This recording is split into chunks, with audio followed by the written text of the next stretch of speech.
It's time to fire this thing up. Welcome aboard ShipShape TV Essentials. This is your port of call for the most impactful upgrades, expert advice, and hands-on solutions from seasons past. This episode is proudly brought to you by SureHold, because anything worth doing is worth doing bright. From cleaning to protecting and perfecting, SureHold has everything you need to keep your boat shining. Don't just go boating, go showboating. Now, let's hoist anchor and set a course for another exciting episode of ShipShape TV Essentials.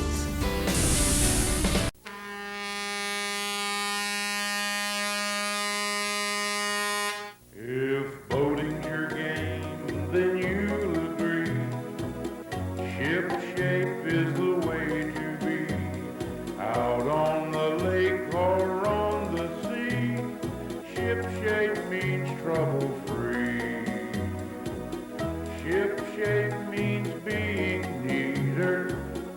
ShipShape makes boat work easier. ShipShape is the way to go. The ShipShape Boat Care Show. ShipShape, America's favorite boat improvement show, is being brought to you in part by the most complete new and used boat sales, service, and brokerage facilities, Great American Marine, and by Thomas Marine Marketing Company, the best place on the West Coast to buy or sell your used boat. And by West Florida's newest Robalo dealer, Kenyon Power Boats, where Florida boaters shop and save.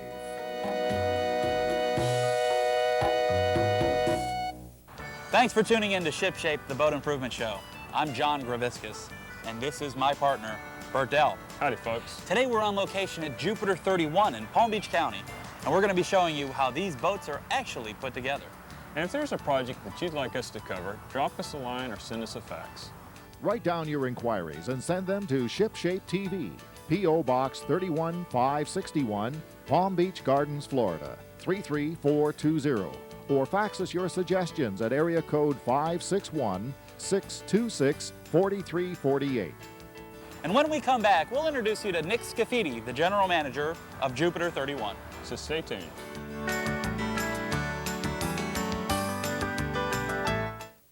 I'm here with Nick Scafidi, the General Manager at Jupiter 31, and he's going to be running through how to build one of these boats.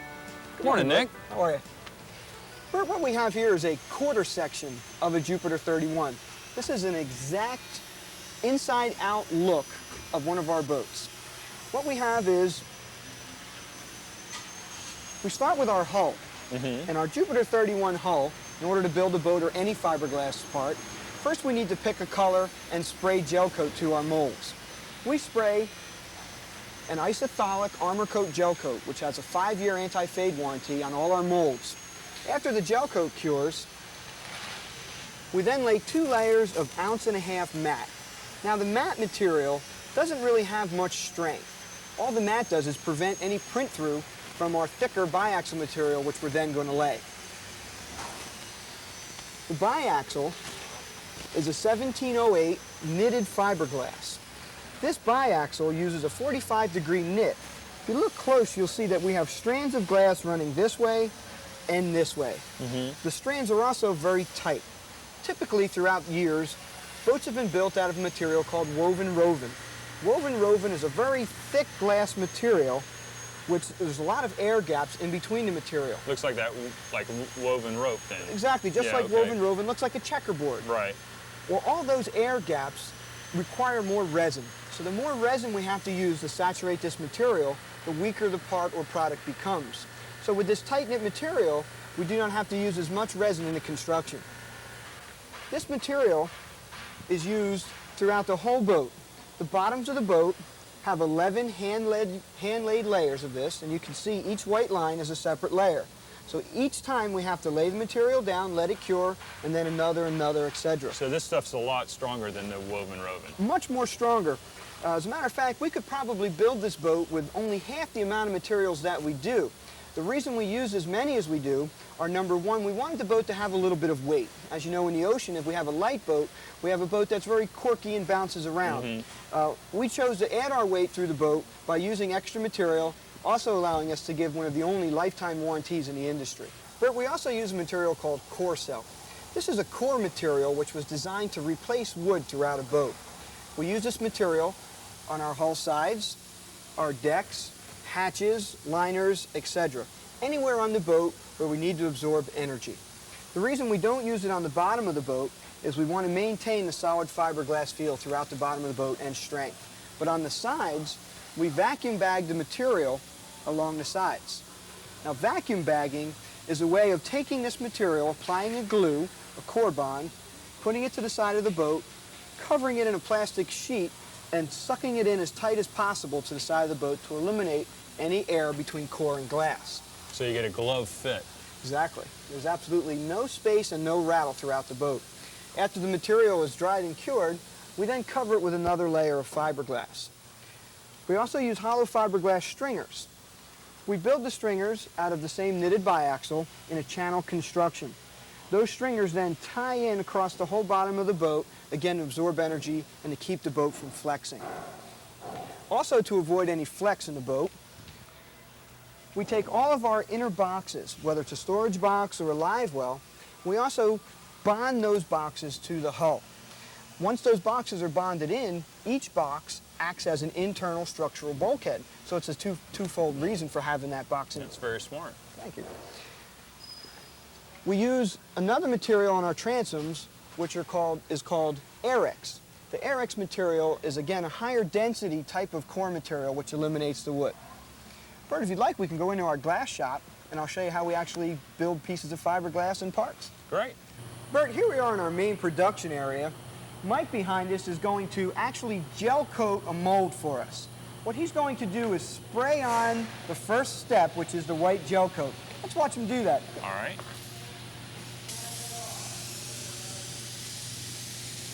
How thick does this get? The gel coat is applied anywhere from 28 to 35 mils in thickness. Gel coat is a much more forgiving material than paint. You're able to sand it, buff it. If the boat ever gets scratched, you're able to keep the boat shiny, looking cleaner longer. If you have a painted boat, what happens is when there's a scratch, it'll chip. Doesn't give you that latitude of repair. So with gel coat, it's just a thicker material that you're able to work with. It's more porous and pliable, hence the name gel. It's more of a gel. Now that Mike has that part actually sprayed, there's some cure time. We already have a part set up that's cured. Let's you and I build a piece. Okay.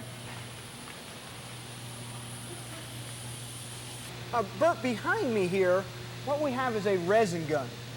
This gun takes the resin in its raw material, or raw form, and catalyzes it throughout the lines as we spray. What we're going to do is coat this part with the resin and then apply some material. So as he's spraying, the resin and the catalyst are mixing in the air. Okay. Now we're going to take that 1.5 ounce mat and we're going to apply our skin coat. And a little more resin. This is the mat you're talking about that you put on just This is are the two plies right up against the gel coat before the actual biaxial biaxial that gives you all your strength goes on. That's correct. And the mat, again, prevents any print through and gives us a nice, smooth, finished part. These are fiberglass rollers. Our object here is we want to saturate the material with the resin and eliminate any air. If we get air in the material as it's being built, when we pull the part, we'll have air bubbles. And then that part will either have to be discarded or possibly repaired. And of course, as you know, if we have to do it twice, that doesn't do anybody any good. You don't make any money that way. That's right.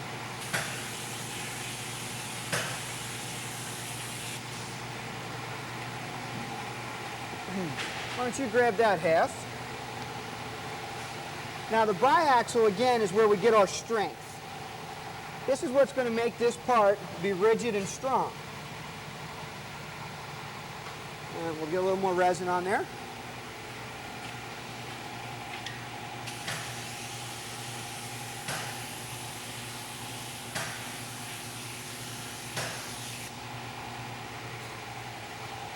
Yeah, you can definitely feel a difference between this and the mat.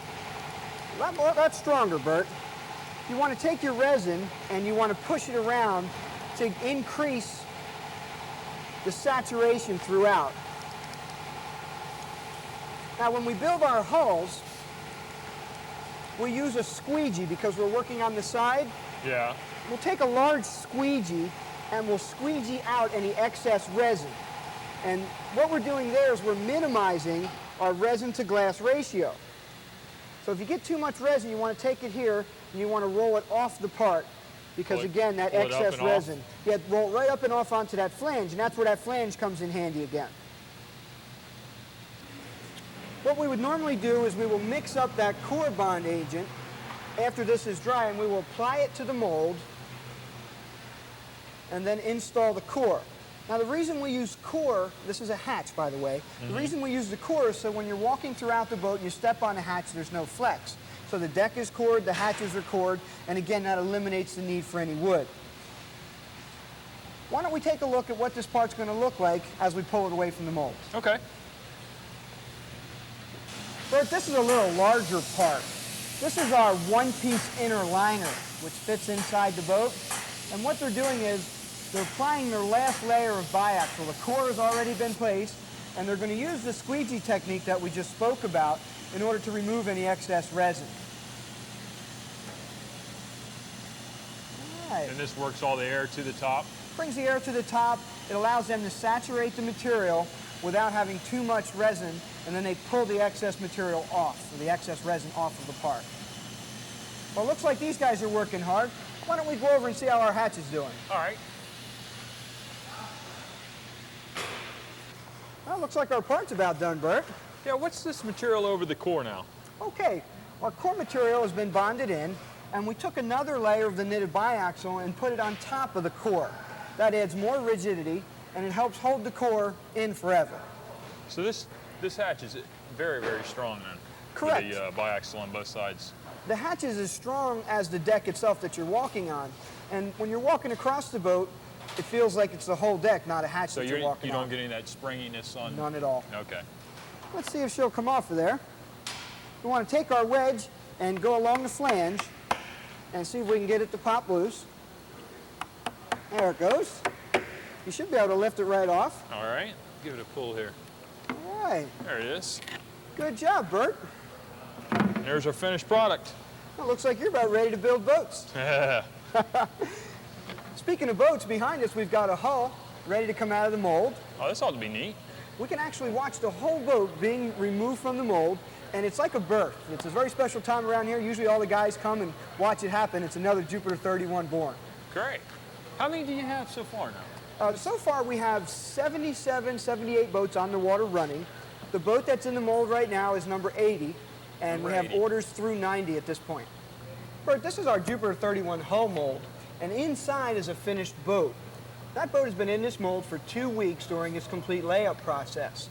We feel that if the boat is kept in mold for a longer time, it leaves us a stronger, harder, straighter boat.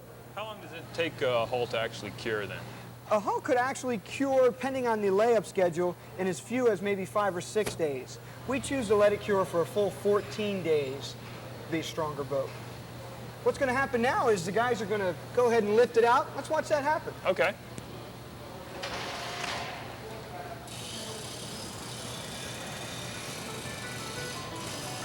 So this is a pretty delicate process in pulling it out of the mold. Yeah, we don't want the boat to scratch or damage the mold as it's being pulled out, so we take our time and lift it out slowly. It's an impressive sight.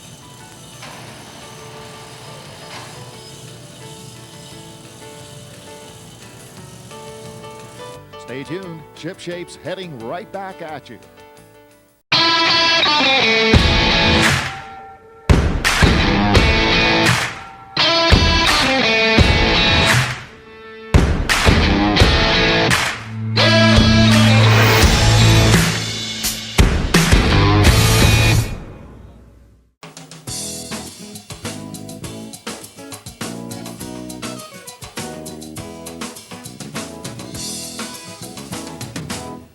Today on What's Hot on the Water, we're going to take a look at the 17.5-foot Sea Hunt. And with us today is Mike Ward, the sales manager out here at Kenyon Power Boats, to tell us a little bit about the boat. Mike, this is a big beamy boat. Can you tell us some of the amenities that it comes with? Well, it's a true fishing boat that also doubles as a family boat. It has full bow cushions and all. If you want to sit out front and get some sun, you can, but the entire back of it is true fishing. Large aerated live well, very large fish box. It's a true dual purpose boat. You know, a lot of guys go out and they look at center console fishing boats, and the wife says, I'm sorry, you can't get that, and you know, they really dictate the decision. This is a boat that appeases both. Right, it appeals to the pure fisherman, but yet it is a good family boat. Very high-sided, it's a safe boat if you've got kids. You've got some place for them to sit and be comfortable, built-in cooler and all, but it's a true fishing boat in the back, so it really does cover both bases. Mike, let's get into that safety thing. Tell me how the boat's built. It's a pure poured foam boat. You've got fiberglass construction, including all of your stringer system, not a wood stringer system.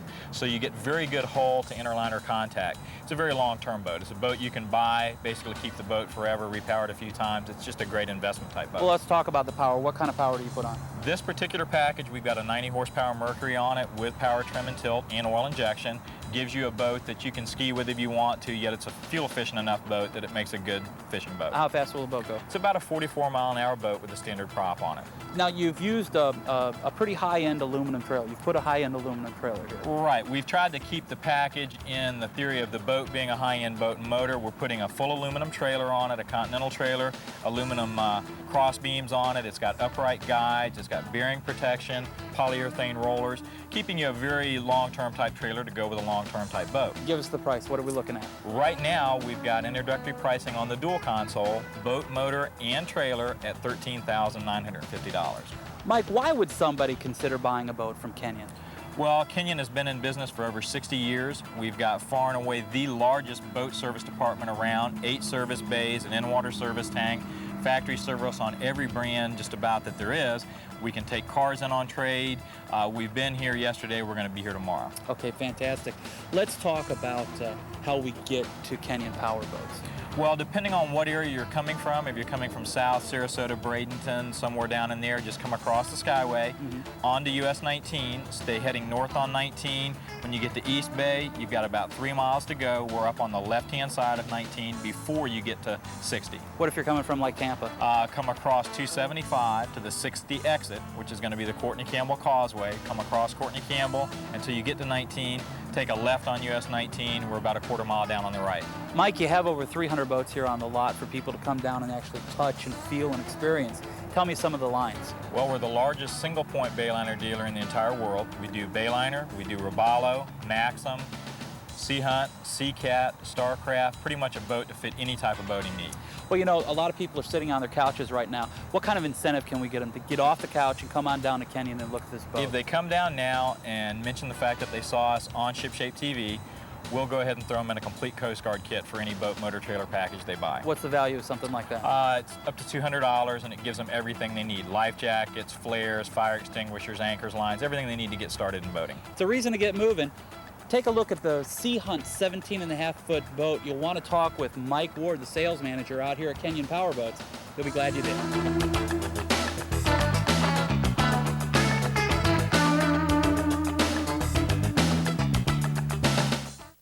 Nick, what's the next process with this hull now? Well, this is a finished hull. What we want to do now is actually put it together. So we'll put it on a cradle, we'll roll it to our assembly department, and put all these different pieces in it and make it a boat. All right, great. Let's go do it. Will do. Burt, this is our inner liner. This is a one-piece inner liner, and what we're about to do is drop it down in place. We'll mix up a synthetic bonding agent, which will bond this inner liner to the sides of the boat and on top of the stringers. We'll then bring it under vacuum while it cures. Basically, we're taking a boat in a boat and making a stronger structural piece throughout. So you're taking the two parts and making them one, then, basically. Absolutely.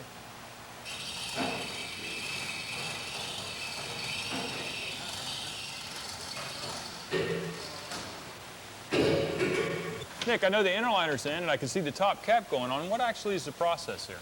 Well, you're right, Burt. The inner liner is in place. It's already been bonded and glassed in. We now take our cap and we place it over the hull, and that's called a shoebox fit.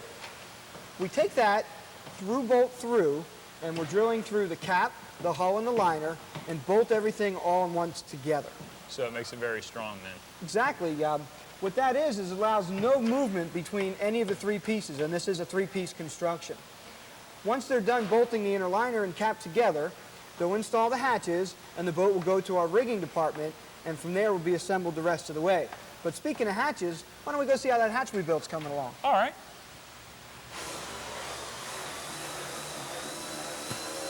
Nick, this looks like the hatch you and I built. How do we actually put this thing together?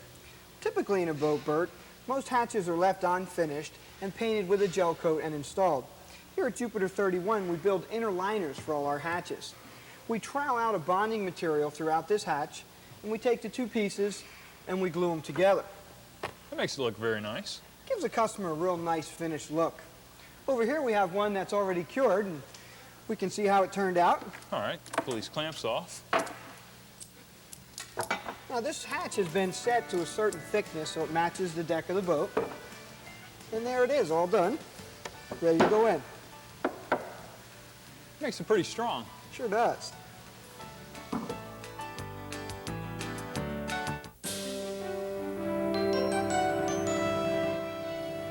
Today on Chapman's Corner, I want to show you the correct way to secure a line from a vessel to a cleat. We've got our line that's running off to the corner of our vessel here, and we've got our bitter end right here. I start with a round turn around the cleat. I do a figure 8 over the top, another figure 8, and then I'm going to finish this off with a half hitch. Put my half hitch into it, put it over the horn, tighten down on that, and that's my correct cleat hitch. If you want to get fancy to finish this off with right-hand lay line, take it, turn it clockwise, because it's right-hand lay. And now you've got a line that's going to hold. It's not going to go anyplace. If you need to release it, take a little tension off it, you just back that line off, and you can still keep a little bite on this, and you're good to go. From Chapman School of Seamanship, this is Tom Donde. Well, that's all the time we have for today's show. I hope you enjoyed it. And tune in next week when we get into the unique way of rigging out a Jupiter 31. Thanks, guys. See ya. If boating's your game, then you'll agree. Ship shape is the way to be. Out on the lake or on the sea, ship shape means trouble-free. Ship shape means being neater. Ship shape makes boat work easier. Ship shape is the way to go. The Ship Shape Boat Care Show.